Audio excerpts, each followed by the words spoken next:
A heavy police response just outside of Nellis Air Force Base tonight after a plane crashes, killing the pilot. Thank you for joining us tonight at 11. I'm Brian Loftus. And I'm Denise Valdez. This was not a military aircraft, but one from a company that actually operated out of the base. We are told the plane went down just about 2:30 this afternoon on North Christie Lane, which is not too far from Lake Mead and Nellis. Orko Manna joining us live there now with the very latest on this investigation. Orko.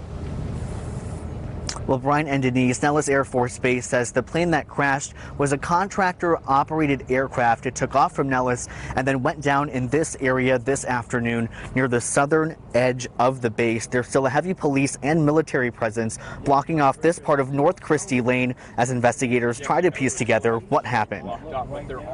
It just went boom, and all at once it just flipped right straight down, nose down. A scary situation near Nellis Air Force Base. Witnesses describing the moments a plane crashed in their Northeast Valley neighborhood Monday afternoon. The pilot did not survive. Viewer video showing the fiery aftermath and black smoke billowing into the sky. It didn't sound normal. You could tell there was something wrong with it. So I looked at it and it was coming down very fast and it was pretty low. I'm 86 years old and I never seen anything like that in my life, only on TV. The NTSB says the plane that went down was a Dassault Aviation Mirage F1 that looked similar to this. Nellis Air Force Base tells us it was a contracted aircraft that was owned, operated, and piloted by Draken US, a company that provides adversary air support to Nellis. Draken calling this a tragic loss of one of their pilots as witnesses send well wishes to those impacted. My prayers go out to the people, to the pilot, because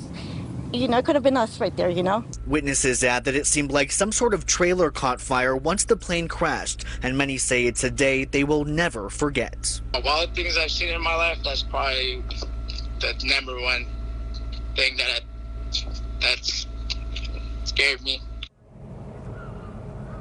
The pilot's identity has not been released yet, and the cause of the crash is still being determined. We're told no one else was on board the plane and that Draken is cooperating with investigators. The NTSB does not get involved with military incidents, but they are investigating this crash because they say it was flown by a civilian. Be sure to stay with 8 News Now, both on air and online, as we continue to learn more. Reporting live tonight, Orko Manna, 8 News Now.